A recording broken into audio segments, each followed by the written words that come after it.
Muito obrigado por estar sendo tão bem recebido aqui. Muito bom estar com vocês. Prazer enorme. Que Deus nos abençoe a todos. Salmo 12. Salmo 12. Salmo de Davi. Salmo 12. Como viver tranquilamente? Alinhe-se ao seu pastor. Você tem um pastor e ele sabe o que faz. E agora pela manhã, esse salmo nos apresenta uma novidade estranha.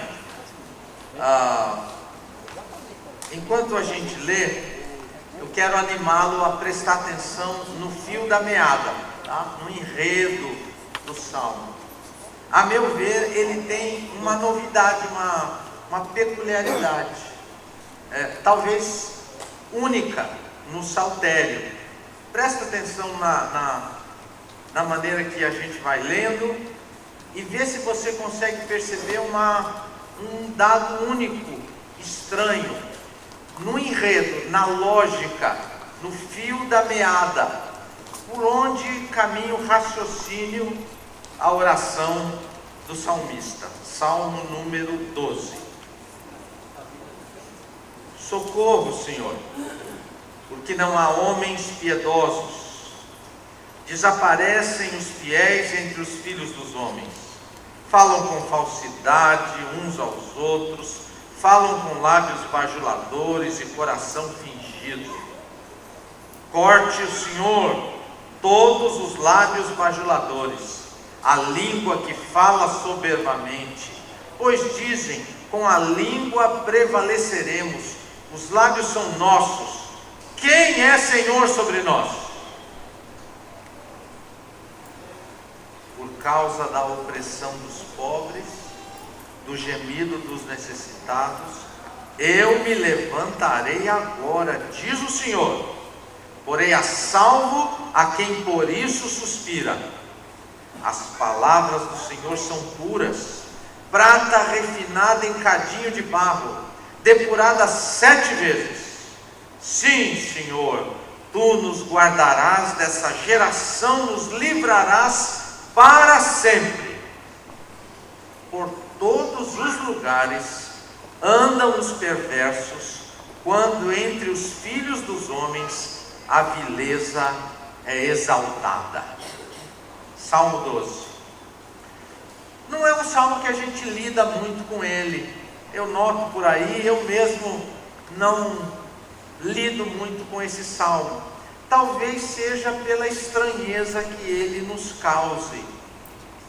Há na lógica da conversa do orador, daquele que está se apresentando diante de Deus, um detalhe, a meu ver, muito interessante, que talvez nos ajude a tranquilizar a nossa alma, ou nos leve a colocar a vida em ordem, em alguma angústia, em algum nó que tenha na nossa garganta, algum amargo no peito, alguma dúvida na mente. Esse Salmo 12, para mim, ele me ajuda muito, me ajuda demais.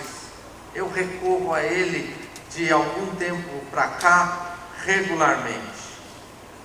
Não sei se você notou, mas ele tem um dado muito estranho, um pouco diferente do que a gente está acostumado a ler nos Salmos. Por exemplo, o Salmo 1, ele é um salmo didático. Bem-aventurado o homem que não faz isso, e bem-aventurado aquele que faz isso. Não anda no conselho, não no caminho, não senta, mas ele tem o prazer. E esse aqui então é como uma árvore, aquele outro é como uma palha, e vai separando as coisas, e diz que os perversos não prevalecerão no juízo, nem os pecadores, porque o Senhor conhece. E vamos lá, né? O 23 vai mais ou menos na mesma linha, o salmo que a gente mais ama, mais ligado à nossa experiência de vida, né? o Senhor cuida, Ele é o pastor, e mesmo na dificuldade, e no final, bondade e misericórdia certamente me seguirão. Tem alguns outros salmos um pouco diferentes, hoje um pouco alinhados de uma maneira bem interessante, que é, por exemplo, o Salmo 4, começa mal, aí tem uma digestão no meio e termina muito bem, paz me deito e logo pego no sono. Esse aqui, ele traz uma notícia estranha, e sobre ela eu quero convidá-los a nos debruçarmos nesta manhã, pensando que a gente precisa fazer um esforço, precisa se dedicar, ter uma dedicação a pôr a nossa vida em ordem, a alcançar uma tranquilidade que já nos está comprada, que já nos está garantida. O salmo começa muito mal, não é? Ele pede socorro, ele está angustiado, o ambiente em que ele está, que ele transita, só tem gente ruim, parece que ele não acha gente boa por perto, ele está muito angustiado com isso. A primeira palavra é clara, socorro, né? Ele está chateado, ele fala até algumas coisas estranhas, ele pede que corte a língua do pessoal, ele está meio estranho. De repente o Senhor fala, né? Verso 5, por causa da opressão dos pobres e do gemido dos necessitados, eu me levantarei. E aí, no momento lá de súplica, ele sente que o Senhor está se aproximando dele, ele ouve a voz do Senhor. Nos versos 6 e 7, ele entra em exultação. Ele que começou dizendo: socorro, ai que coisa horrível, o que está acontecendo, Senhor, dá um jeito. Ele ouve a voz do Senhor, e aí então ele tem um momento de louvor, de proclamação da sua fé. O Senhor vai nos guardar, isso é coisa de Deus com a gente, é para sempre. E, a meu ver, o salmo terminaria dentro de um padrão que a gente está acostumado, se acabasse no verso 7. Mas o verso 8 nos traz uma situação estranha. Por todos os lugares andam os perversos, quando entre os filhos dos homens a vileza é exaltada. O verso 8 retoma o ambiente do verso 1 e verso 2. É estranho, né? A gente imagina que a dinâmica desse salmo é assim: a situação está tão difícil que Davi precisa se isolar, entrar num quarto fechado e precisa desabafar, ele precisa resolver, ele precisa orar, não é possível, ele não aguenta mais aquela atmosfera pesada e cheia de oposição, cheia de traição. O Davi era um político, ele era um homem que detinha o poder, ele cuidava do exército, ele tinha um harém com intrigas que você pode imaginar que pode haver num harém, com dezenas e dezenas de mulheres, filhos todos por parte de pai e mães diferentes. A gente sabe da história de Davi, teve assassinato, teve incesto nessa parentela. Ele não aguentava mais aquilo, ele vai e ora, começa a orar e começa a reclamar e falar com Deus, e ele ouve a voz de Deus, e ele se sente animado, e aí ele volta para a realidade e dá com o verso 8. A realidade, a alma dele mudou, mas a realidade não. Como dormir com esse barulho? Como dormir, como viver tranquilo? Como pôr em ordem uma realidade absurda? Aí quer ver uma coisa? Quem aqui está orando por um mesmo problema, uma mesma pessoa que você sofre por ela, por uma situação em casa, por um mesmo assunto há mais de ano? Mais de ano. Olha. E não muda. O negócio está lá. Vamos ver. Há mais de 2 anos. vamos chutar o balde logo. Quem é que ora por alguma coisa que não muda há mais de 5 anos? Não, abaixa a mão, que já vou ficar desanimado. É assim que é. É assim que as coisas são. É assim que as coisas são. Interessante essa experiência revelada nesse salmo. A situação está horrível, então o que um crente faz quando a situação está ruim? Ele vai orar. E ele entra no seu quarto, fecha a porta e fala em secreto com o Pai. E esse Pai em secreto recompensa. Ele ora e ali ele se derrama. Deus fala com ele. Ele proclama o poder de Deus. Sai do quarto. E a situação é a mesma. Na minha Bíblia editada, as palavras ao mestre de canto em tom de oitava, salmo de Davi, tem aí? Tem aí isso, não tem? Ao mestre de canto em tom de oitava, salmo de Davi, não tem? Isso é o hebraico, isso está no texto hebraico e foi traduzido, tá? Mas acima disso, na minha tem em negrito e itálico, auxílio contra a falsidade. Mas vocês devem ter um outro título aí, não tem? Esse, no meu aqui, auxílio contra a falsidade, é a Sociedade Bíblica que imprimiu aqui a Bíblia em português, que está tentando me ajudar a entender o Salmo. E isso aqui não é tradução, isso aqui é uma tentativa de ajuda, para ver se eu entendo o Salmo. Auxílio contra a falsidade. Tem alguns ajudas das sociedades que não são muito bons. Esses títulos que as Bíblias colocam nem sempre ajudam muito. Por exemplo, a parábola do filho pródigo é um péssimo título, a meu ver. Por quê? Porque a história de uma família que tem 2 meninos. Então, o título devia contemplar a situação de 2. Aliás, o outro que é omitido na história, ele é mais complicado que o pródigo, porque a parábola encerra e ele não entra na casa do pai. Devia ser os filhos perdidos. Um filho complicado, referindo-se ao outro, não a esse aqui. E por aí vai. Aqui, me parece que auxílio contra a falsidade não contempla esse aspecto do Salmo, de que ele está num ambiente horrível, ele entra no quarto, o quarto se enche da glória de Deus, ele volta para o ambiente e está do mesmo jeito. Como viver tranquilamente numa situação como essa, que é comum a todos nós? Um outro título que eu poderia sugerir para esse salmo, que a mim me ajuda mais a compreender o que ele pode beneficiar-me, é: quanto mais eu rezo.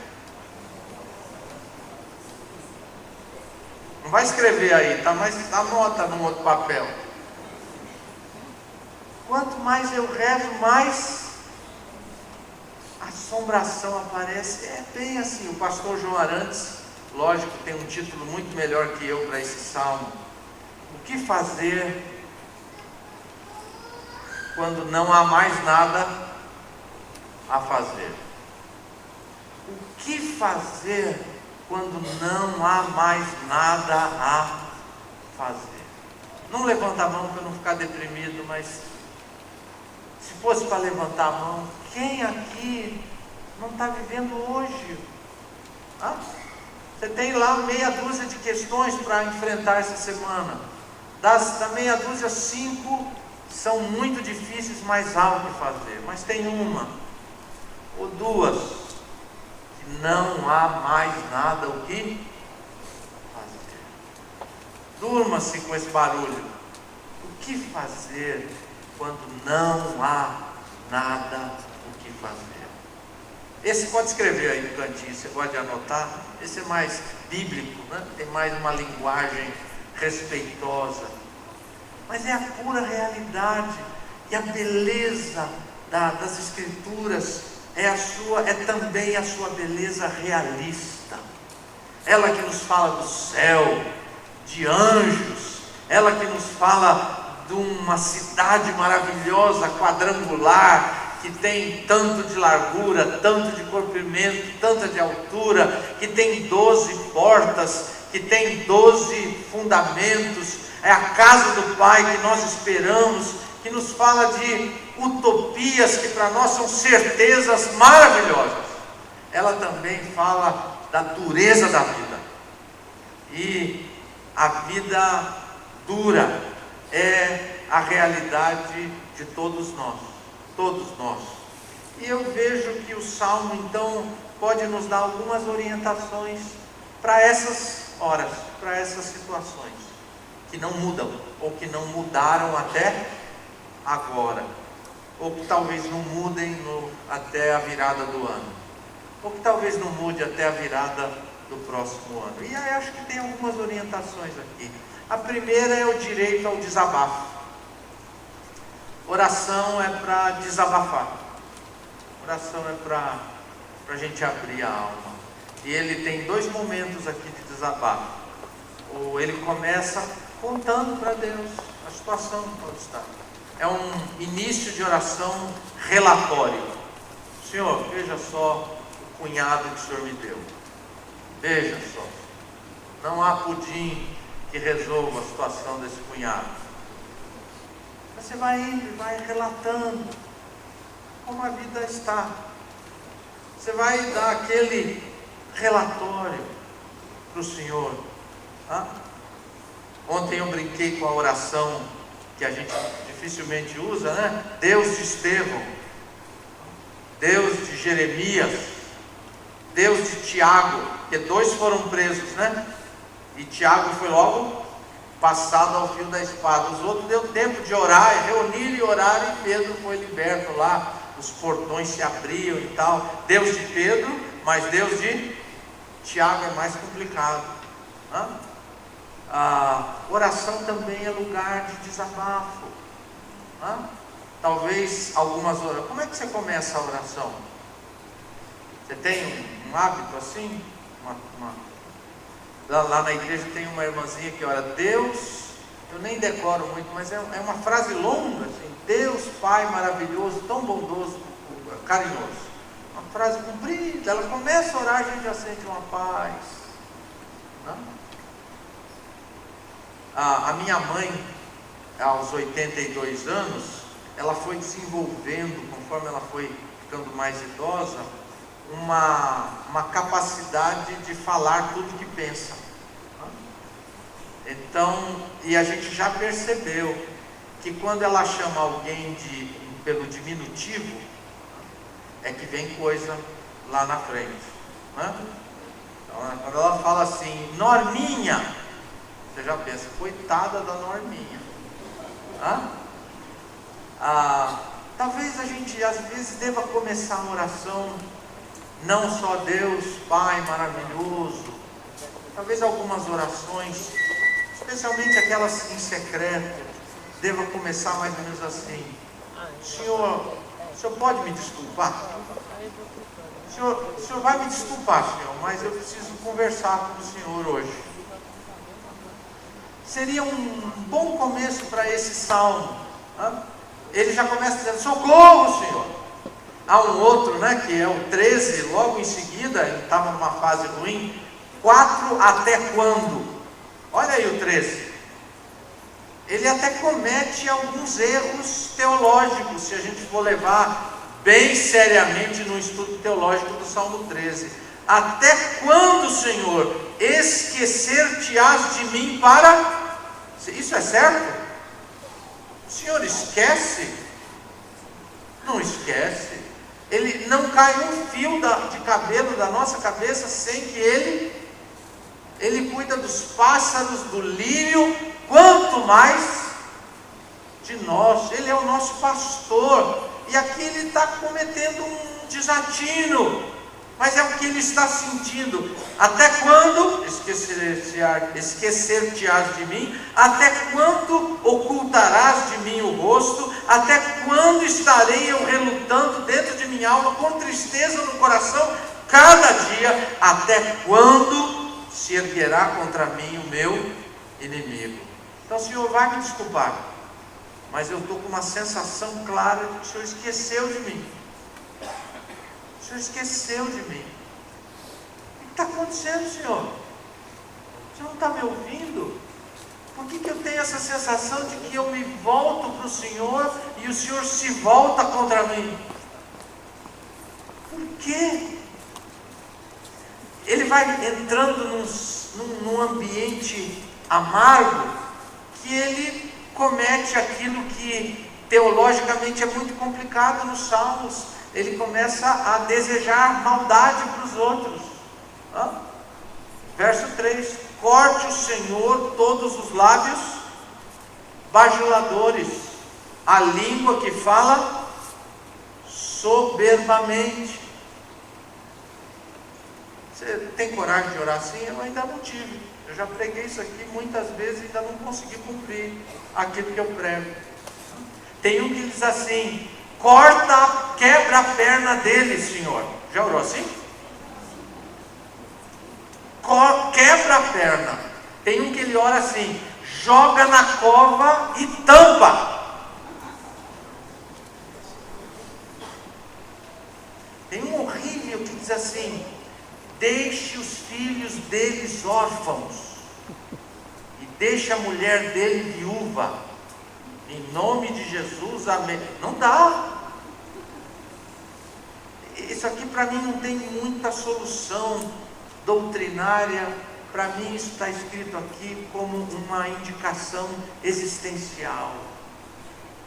Você tem que ter um lugar na casa, tem que ter um lugar na alma, para entrar na presença de Deus e dizer: Senhor, me mata.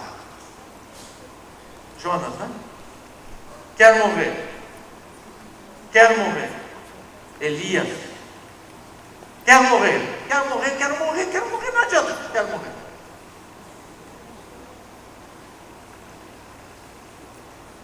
Não há nada mais. Tem gente que ganha a vida assim, talvez tenha gente aqui que ganha a vida assim. Ganha a vida ouvindo os outros, não é? Nós temos um Senhor Deus que está pronto a nos ouvir. Nós precisamos aprender a desabafar com o Senhor. Eu tenho para mim que muitas vezes a gente fala bobagem com as pessoas porque não falou as bobagens com Deus. Quem sabe se a gente falasse com Deus, não precisava falar com os outros. Começar a oração dizendo: Senhor, vai me desculpando, mas eu preciso falar com o Senhor. Posso pedir para vocês virarem a página da Bíblia para Gênesis? Olha que interessante. É uma das histórias mais horríveis da Bíblia. Gênesis 38.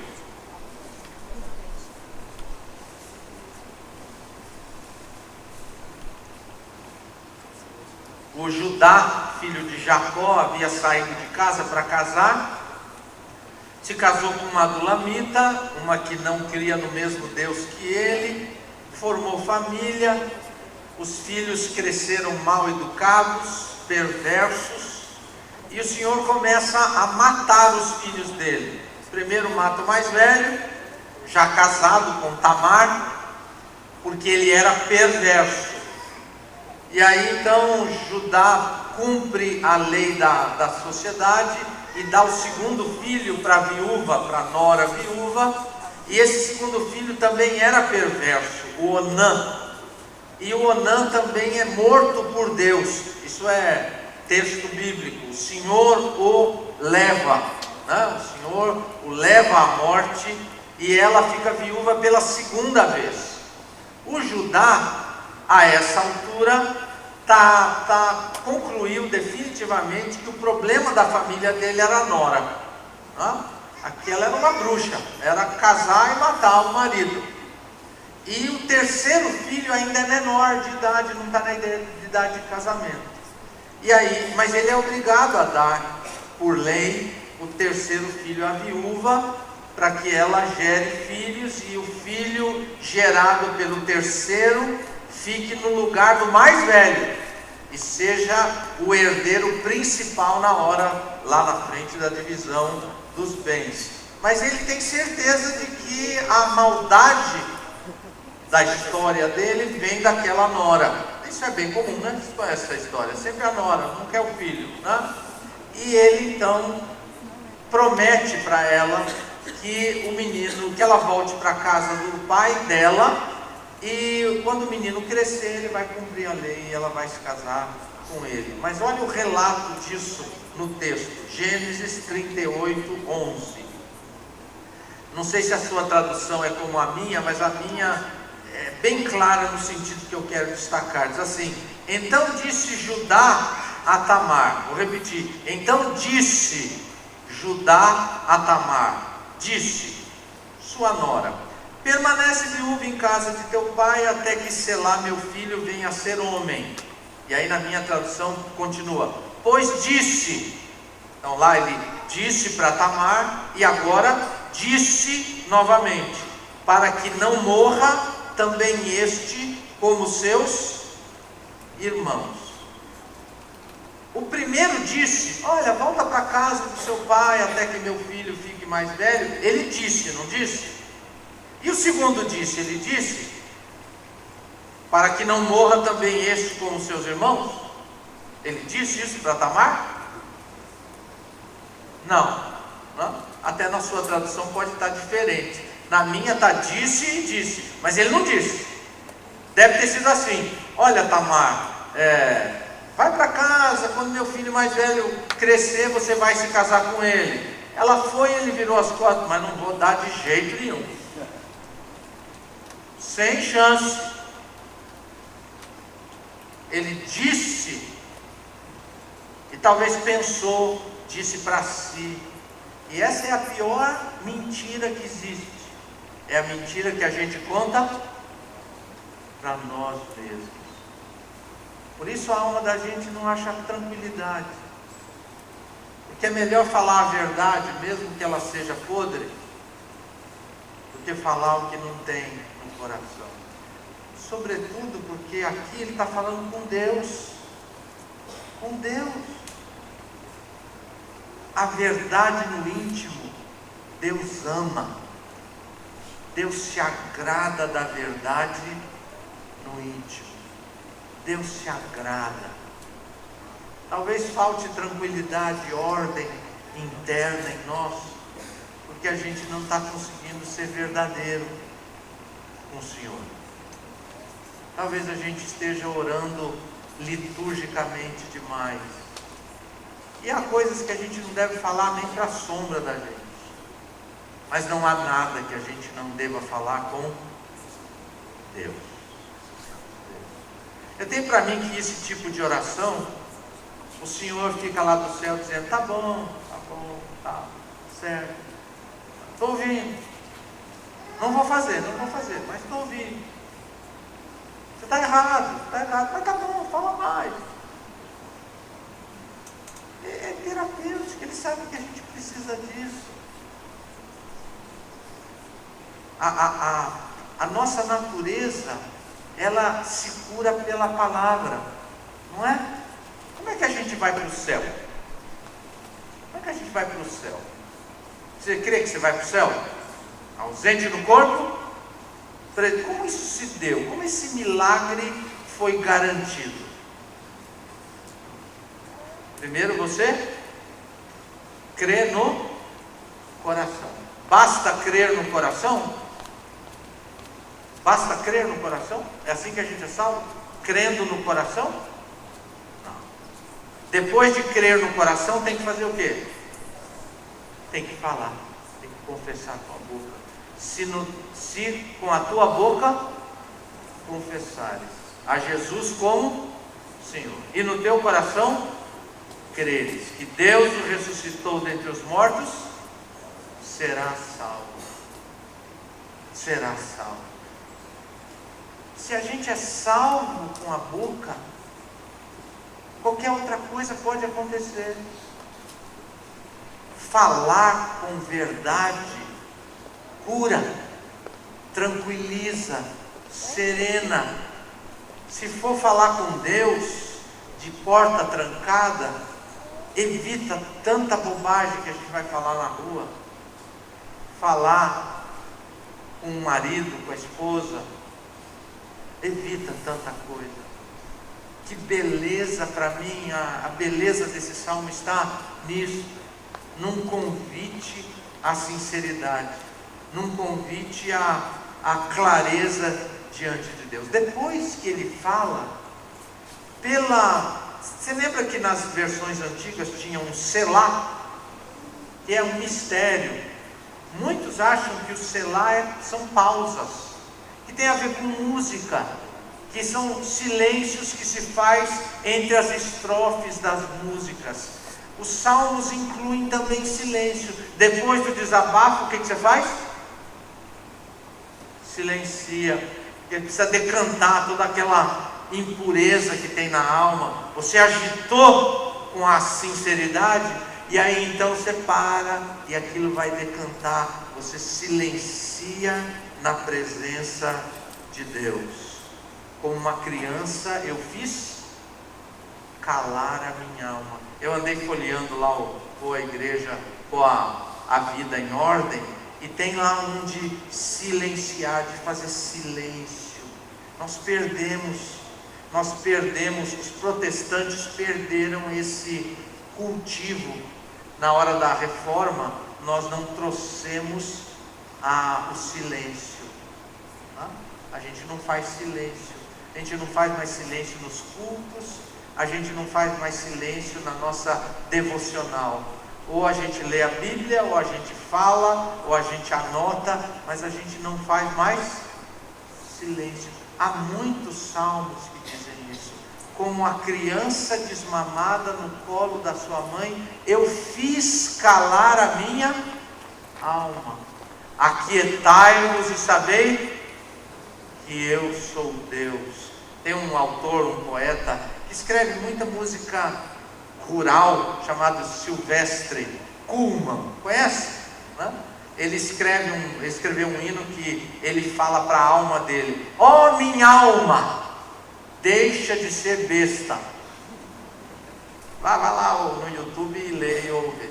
É sobre o amor, mas o coro é: minha alma, deixa de ser besta. E repete dezenas de vezes: deixa de ser besta. Isso é maravilhoso, quando você pega a sua alma e fala: agora você fica calado, você já falou demais.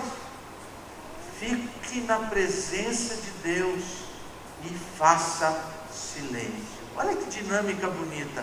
Você entra no quarto, faz um relatório, às vezes até passa um pouco do limite, fala algumas coisas um pouco estranhas, mas é o que está no seu coração. Depois silencia. Depois do silêncio, Deus fala. É muito bonita a caminhada dessa poesia. Aí o Senhor fala: olha, eu estou sabendo o que está acontecendo, eu estou vendo o pobre, o necessitado, eu estou vendo o jugo que estão pondo sobre ele. A oração também, a devoção também inclui uma audição. A ovelha ouve e reconhece a voz do Senhor. O verso 5 na poesia é a voz de Deus. É o Senhor que falou depois que ele falou e fez silêncio. O Senhor fala e se apresenta. E aí então, em seguida, ele se enche de fé e declara a sua fé. Os versos 6 e 7 são declarações de fé maravilhosas. Ele ouve a voz do Senhor, a voz do Senhor o abençoa, e aquilo o energiza. O Salmo 29 é um salmo da voz de Deus. Tem lá figuras maravilhosas da voz de Deus, a gente conhece. Ele compara a voz de Deus a uma tempestade, ao som de uma tempestade, que treme os montes, que desnuda os bosques, aquelas ventanias que balançam, derrubam as árvores que já tinham que ser derrubadas, e derrubam as folhas que deviam cair. anunciando uma renovação de vida lá na frente. No Salmo 29 tem uma figura maravilhosa sobre a voz de Deus, que é de uma corça, né? De um viadinho, fêmea, lá na gruta, para dar a luz. E a chuva está caindo lá fora, a tempestade, e a tadinha, ela está sozinha lá na gruta, e ela não tem força para dar a luz. Ela está ali se contraindo, e ela está ninguém ajudando ela, e ela presa ali, e a tempestade lá fora, e ela fazendo uma força terrível, sozinha ali. E de repente, estrala um trovão, e ela leva um susto e dá a luz ao seu filhotezinho. E a imagem do Salmo diz: olha, quando Deus fala, a vida surge. Que beleza é o poder da voz de Deus. Como é que Deus fez o mundo? Foi falando. Quando Deus fala é maravilhoso. Foi hoje ou foi ontem que a gente cantou que a gente não pode ir embora porque Ele tem as palavras da vida? Foi hoje ou foi ontem à noite? Que coisa maravilhosa quando o Senhor fala: vão embora. E os discípulos dizem: não podemos, Tu tens as palavras da vida. Que experiência maravilhosa. Não há como não ficar em ordem. Não há como não tranquilizar a alma. Porque você sai de uma situação horrível. Você vai ao Senhor, se derrama diante dEle, até às vezes pode ultrapassar um pouquinho os limites do razoável, achar que Ele esqueceu de você. Você pode pedir a morte. Com Ele você pode falar qualquer coisa. Depois você a silencia, começa a ouvir a voz de Deus, se enche de força e de fé, declara a sua fé e volta para a realidade. Se ela mudou, maravilha. Isso acontece demais, não é? Acontece demais.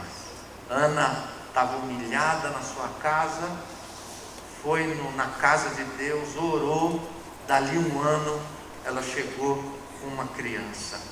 E depois deu a criança para o Senhor e deu outras crianças para ela. Elias, frágil como nós, orou e parou de chover. Orou de novo, voltou a chuva. Muito pode a súplica do justo, ela é eficaz. Não pare jamais de buscar o Senhor.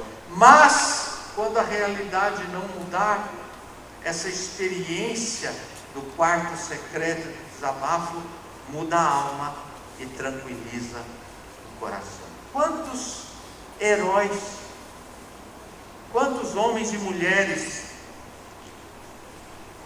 bíblicos que a gente admira não tiveram suas orações respondidas. Quando Davi assumiu o reinado, um parente de Saul o culpava pela morte de Saul e de Jonatas, um parente chamado Simei. Lembra? Primeira vez que Davi passou com a sua comitiva real, agora empossado rei, o parente de Saul pegava torrões de terra, jogava no rei e amaldiçoava o rei.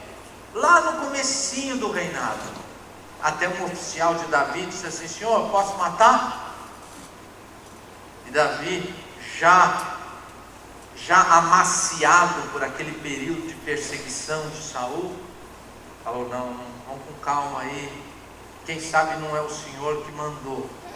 40 anos se passaram, Davi está velho e percebe que a morte chegou. Teve um momento muito difícil dele escolher qual filho seria o seu sucessor. Ele escolhe Salomão. E aí a última conversa de Davi com Salomão é: Senhor, Deus te abençoe, vai firme, seja homem e tal, e eu deixei alguns probleminhas para você. E faz lista de probleminhas que Davi deixaria para Salomão. Um deles, qual é? Simei. Ou aquele parente lá no começo, 40 anos se passaram. Ele diz assim: olha, Salomão, tem o Simei. Você lembra que lá no começo te contei a história. Ele veio com terra, me jogou, olha, esses 40 anos ele foi da oposição. Até hoje ele acha que quem matou o Saul fui eu.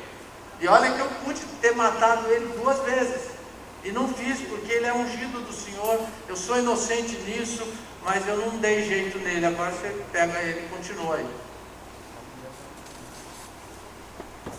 Quantas vezes Davi deve ter saído da situação, ido para o quarto e voltou, e agora 40 anos depois, isso está sem solução. Lembra quando Elias entrou em crise e sumiu?